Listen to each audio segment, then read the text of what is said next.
찬송가 436장 찬양 드리심으로 9월 18일 새벽 예배를 하나님 앞에 드리도록 하겠습니다.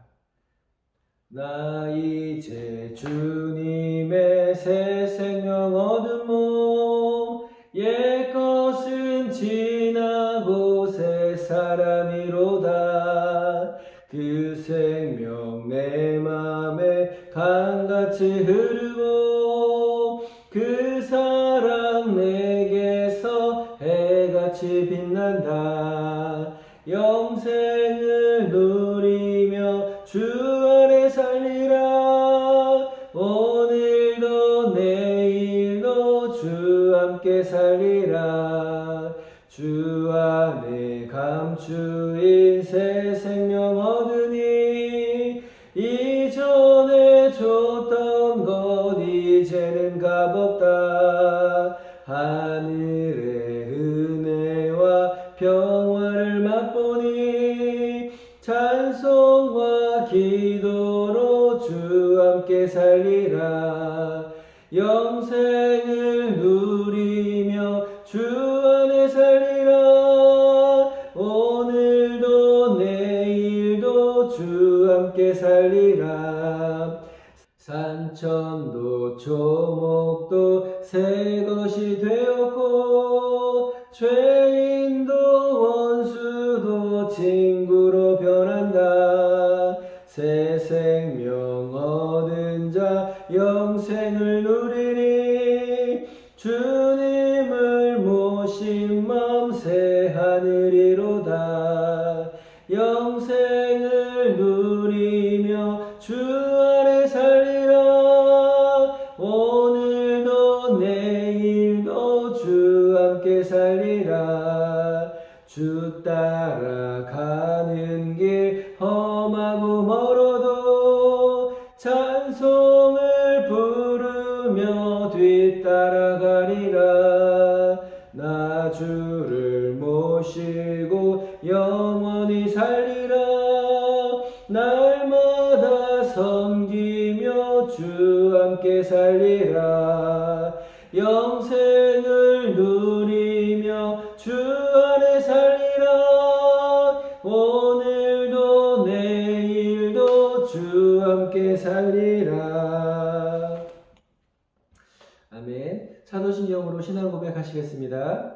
전능하사 천지를 만드신 하나님 아버지를 내가 믿사오며 그의 외아들 우리 주 예수 그리스도를 믿사오니 이는 성령으로 잉태하사 동정녀 마리아에게 나시고 본디오 빌라도에게 고난을 받으사 십자가에 못 박혀 죽으시고 장사한 지 사흘 만에 죽은 자 가운데서 다시 살아나시며 하늘에 오르사 전능하신 하나님 우편에 앉아 계시다가 전로서 산자와 죽은 자를 심판하러 오시리라. 성령을 믿사오며 거룩한 공의와 성도가 서로 교통하는 것과 죄를 사하여 주시는 것과 몸이 다시 사는 것과 영원히 사는 것을 믿사옵나이다. 아멘. 오늘 하나님께서 우리에게 주시는 말씀은요, 누가복음 11장입니다. 오늘 봉독할 말씀은요, 누가복음 11장 1절부터 4절까지 봉독하겠습니다. 11장을 묵상하기를 원하시는 분들은요, 설교 전에 1절부터 마지막 끝절까지 한번 읽어보시고 설교를 들어주시기를 부탁드리겠습니다. 예수께서 한 곳에서 기도하시고 마치심에 제자 중 하나가 여짜오되 주여 요한이 자기 제자들에게 기도를 가르친 것과 같이 우리에게도 가르쳐 주옵소서. 예수께서 이르시되 너희는 기도할 때에 이렇게 하라. 아버지여 이름이 거룩히 여김을 받으시오며 나라가 임하시오며 우리에게 날마다 일용할 양식을 주옵시고 우리가 우리에게 죄 지은 모든 사람을 용서하오니 우리 죄도 사하여 주시옵고 우리를 시험에 들게 하지 마시옵소서 하라. 아멘.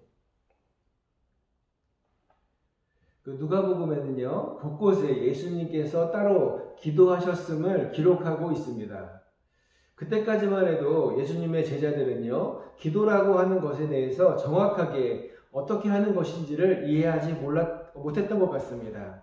제자들은 세례 요한이 자신의 제자들에게 기도하는 법을 알려준 것을 예수님께 말씀드리면서 자신들에게도 기도하는 법을 알려달라고 요청을 합니다. 이때 예수님께서 알려주신 기도가 우리가 예배 때마다 기도하는 주기도문입니다. 주기도문의 시작은요, 하나님을 아버지라고 부르는 것부터 시작이 됩니다. 당시 거룩하신 여호와 하나님의 이름을 부를 때 아버지라고 부르는 것은요, 있을 수 없는 일이었습니다. 하나님의 독생자이신 예수님께서 부르실 수 있는 이 호칭을 제자들에게 부르라고 이렇게 허락하신 것은요, 제자들과 이후에 믿는 많은 자들을 친히 형제요 자매로 인정해 주시는 그 예수 그리스도의 크신 사랑의 표현인 것입니다. 이름이 거룩히 여김을 받으시오며라는 것은요, 우리가 기도할 때 제일 먼저 해야 할 것이 바로 하나님께 영광을 돌리는 것이라는 것입니다. 나라에 임하옵시며 하나님의 나라가 이 땅에 도래할 것을 소망하는 내용입니다. 이것은 천국을 소망하는 기도로 주기도문의 그 대표적인 기도라고 할 수 있습니다.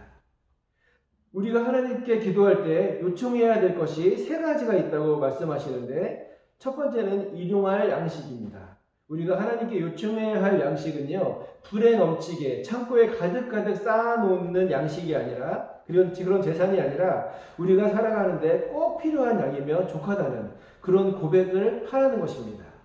둘째는요, 용서함입니다. 이 용서함은요, 내가 하나님께 용서를 받는 방법은 내가 나에게 잘못한 사람을 먼저 용서하는 것임을 예수님께서는 분명히 알려주시는 것입니다. 셋째는요, 시험에 들지 않게 해달라는 것입니다.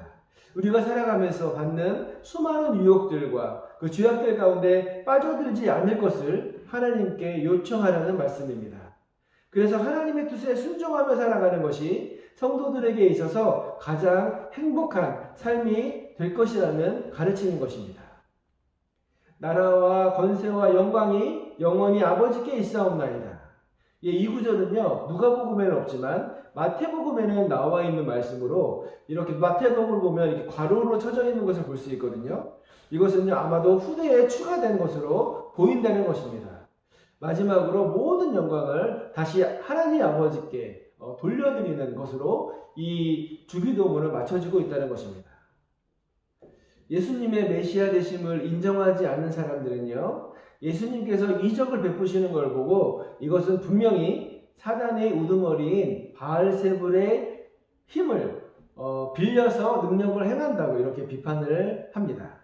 예수님께서는요, 자신이 바알세불을 힘입어 이적을 행하는 것이라면 악의 세력끼리 분쟁하는 것이기 때문에 이 일은 있을 수 없다고 이렇게 말씀하십니다.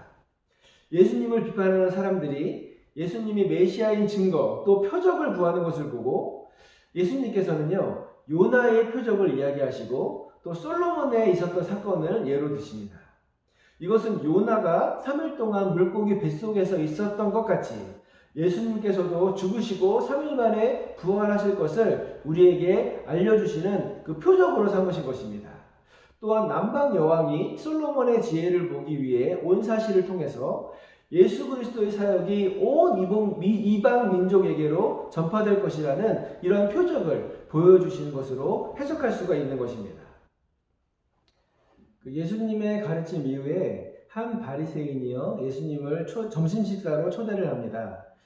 예수님께서는 사회적인 약자인 그 과부와 고아와 또 이방인들뿐만 아니라 사회를 주도하고 있는 엘리트 집단과도 함께 하심을 볼 수 있습니다. 그 복음이 필요한 곳이라면 그곳이 어느 곳이든 마다하지 않으신 것입니다. 팔레스타인 지역은요, 모래와 먼지가 많은 곳이기 때문에 사람들은 누구나 밖에서 야외에서 집으로 들어올 때 손을 씻는 그런 관습이 있었습니다. 당시에는 이 세균의 개념이 없는 시대이기 때문에 사람들은 더러운 손으로 음식을 먹으면 배탈이 나거나 병에 걸리지 않습니까? 그러니까 아마도 이 더러운 손으로 음식을 먹을 때 이 손에 있는 더러움이 자기 사람들의 몸속으로 들어가서 그 죄가 범해진다라고 이렇게 생각했던 것 같습니다. 예수님께서는요, 당연히 해야 하실 일을 하지 않으신 것은 바리새인들을 향해서 하시려는 말씀이 있기 때문에 의도적으로 하신 행동이다 라고 이렇게 보아야 할 것입니다. 바리새인들은요, 손을 씻지 않는 예수님을 향해서 비난하는 그런 내용을 볼 수 있는데요. 예수님께서는 그런 바리새인들을 향해서 다시 그들을 비난하는 그런 말씀을 하십니다. 첫 번째로요, 예수님께서는 바리새인들이 겉과 속이 다름으로 비판을 하십니다. 겉으로는 경건하고 죄가 없는 것처럼 보이지만 속으로는 탐욕과 악독이 가득하다라고 이렇게 비판을 하십니다. 그것은요, 겉으로는 검소한 척하고 가난한 척하지만 뒤로는 사리사욕으로 불을 쌓고 있는 것을 가리키는 것입니다. 왜냐하면 그 다음 말씀을 보면 그 속에 있는 것으로 구제하여 깨끗함을 받으라 라고 하는 충고가 이어지기 때문에 그렇습니다. 두 번째로요, 바리새인들이 형식적인 예배와 자신을 드러내기 위한 헌금은 드리지만 하나님에 대한 사랑은 없다라고 비판을 하십니다.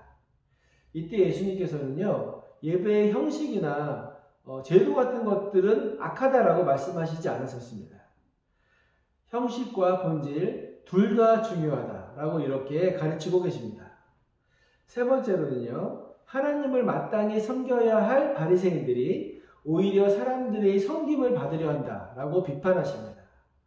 그리고 네 번째로는요, 바리새인들은 비석도 없는 땅이 평평한 무덤 같다. 그래서 사람들이 알지 못하고 그 위를 지나다닌다라고 하시면서 그들이 결국 아무도 알지 못하는 죽음으로 비참하게 끝날 것이다 라고 이렇게 경고하고 계십니다. 이때요, 함께 옆에 앉아있던 율법교사가 바리새인들을 옹호하고 나섭니다. 바리새인을 모욕하는 것은 결국 자신을 모욕하는 것과 같다라고 분노하는 것입니다. 사실 당시의 율법교사는요, 바리새인 중에서 나오는 경우가 많아서 바리새인이나 율법교사나 같은 부류의 사람인 것입니다. 이때 예수님께서는요, 이 율법교사를 더 강한 어조로 그들을 비난하고 계십니다.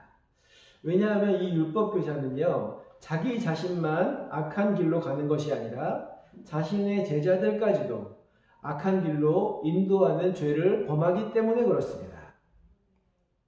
첫째는요, 예수님께서는요, 이 율법사들이 자신도 지키지 못하는 율법을 다른 사람에게 지우고 있다라고 이렇게 비판하고 계십니다. 둘째로요, 구약의 선지자들을 죽인 사람들도 자리에 앉아 율법을 가르치는 자로 이 범죄가 대대로 이어지고 있는 범죄임을 비판하고 계십니다. 예수님께서는 아벨과 사가랴를 예로 드시면서 하나님의 말씀을 선포하는 선지자를 죽인 사람이 바로 너희 율법 교사들이다 라고 이렇게 비난하고 계신 것입니다. 세 번째로요, 사람들을 마땅히 구원으로 인도해야 할 율법 교사들이 오히려 그들의 구원을 막고 자신들도 구원으로 들어가지 못하고 있다 라고 이렇게 비난하십니다. 이로써요, 화목하고 또 화해의 분위기가 조성되어야 할 이 식사의 자리가 서로 원수가 되는 자리가 되었습니다. 바리새인들과 율법 교사들이 베푼 이 자리는요, 예수님을 높이고 예수님을 인정하는 자리가 아니라 예수님을 회유하거나 예수님의 잘못을 잡으려는 그런 덫을 놓는 자리였던 것입니다. 예수님께서는요, 오히려 당대의 하나님을 잘 섬겨야 할 바리새인들과 율법 교사들이 범죄함을 조금도 거리낌 없이 비난하셨습니다. 조금 그들과 친하게 지내고 또 양보할 것 좀 양보해주고 인정해줄 것 인정해주면서 이 시간을 보내셨다면 예수님은 보다 편하게 앞으로 복음 사역을 하실 수가 있었을 것입니다. 그러나 예수님께서는요, 자신의 안전을 지키기 위해서 제약과 타협하지 않으셨습니다. 우리의 삶은 어떻습니까? 우리는 살아가면서 얼마나 세상과 타협을 하면서 살아갑니까? 좋은 것은 좋은 거라고 그렇게 살아가고 계시지는 않습니까? 교회에 다니는 것이 알려지는 것이 불편해서 식사기도조차 마음 놓고 하지 못하시지는 않습니까? 우리가 예수님을 믿는다는 것이 얼마나 큰 자랑입니까? 오늘 하루의 삶을 통해서 예수 그리스도를 드러내고 자랑하는 귀한 하루가 되시기를 주님의 이름으로 축원드립니다. 우리 다 함께 누가복음 9장 26절을 읽고 설교를 마치도록 하겠습니다. 누구든지 나와 내 말을 부끄러워하면 인자도 자기와 아버지와 거룩한 천사들의 영광으로 올 때에 그 사람을 부끄러워하리라. 아멘. 기도하겠습니다. 사랑이 많으신 하나님 아버지 감사드립니다. 예수님을 가장 섬겨야 했던 바리새인들과 율법 교사들이 예수님의 가장 강한 비판의 대상이 되었음을 오늘 말씀을 통하여 보았습니다. 이 시간 제 자신을 돌아봅니다. 제가 이 시대의 바리새인이 되지 않도록 인도하여 주시옵소서. 우리 귀한 성도들 오늘 하루 살아가면서 하나님을 자랑하며 살아가도록 하시고 예수 그리스도의 향기를 내며 빛과 소금의 역할을 감당하는 귀한 성도들이 되도록 인도하여 주시옵소서. 이 새벽에 있는 처소에서 하나님께 예배하며 기도하는 성도들의 간구를 들어주시고 모든 것이 주님의 뜻 안에서 응답되어지는 귀한 시간이 되게 하여 주시옵소서. 예수님의 이름으로 기도드립니다. 아멘. 주기도문 하시고 중보기도 나누도록 하겠습니다. 하늘에 계신 우리 아버지여, 이름이 거룩히 여김을 받으시오며 나라의 임하옵시며 뜻이 하늘에서 이룬 것 같이 땅에서도 이루어지이다. 오늘날 우리에게 일용할 양식을 주옵시고 우리가 우리에게 죄지은 자를 사하여 준 것 같이 우리의 죄를 사하여 주옵시고 우리를 시험에 들게 하지 마옵시고 다만 악에서 구하옵소서. 대개 나라와 권세와 영광이 아버지께 영원히 있사옵나이다. 아멘. 오늘 말씀을 통해 주시는 은혜를 위해서 기도했으면 좋겠습니다. 오늘 하루를 살아가면서 하나님의 이름을 자랑하는 그런 귀한 하루가 되게 해달라고 기도했으면 좋겠습니다. 우리 교회를 위해서 기도하겠습니다. 먼저 담임 목사님의 영육간의 강건함을 위해서 기도해 주시고 이 마지막 시대에 하나님 말씀을 온전히 증거하는 그런 귀한 사역자 될 수 있게 해달라고 기도해 주시기 바랍니다. 교회의 부흥을 위해서 기도해 주시고요. 교회의 표어와 2023 비전을 온전히 이룸을 통해서 이 시대의 빛과 소금 역할을 감당하는 우리 왕성교회 되게 해달라고 기도해 주시기 바랍니다. 코로나가 속히 종식되게 해달라고 기도해 주시고요. 치료제가 속히 개발되어서 모든 교회 예배가 회복되게 해달라고 같이 중보했으면 좋겠습니다. 코로나로 인하여서 경제적인 어려움을 당하고 있는 사업장과 회사와 가정을 위로하시고 회복시켜달라고 기도 부탁드리겠습니다. 몸이 아픈 지체들을 위해서 기도해 주시고 마지막으로 개인 기도하시고 오늘 하루 새벽 예배를 마치도록 하겠습니다. 다 함께 주여 한번 외치고 기도하겠습니다. 주여!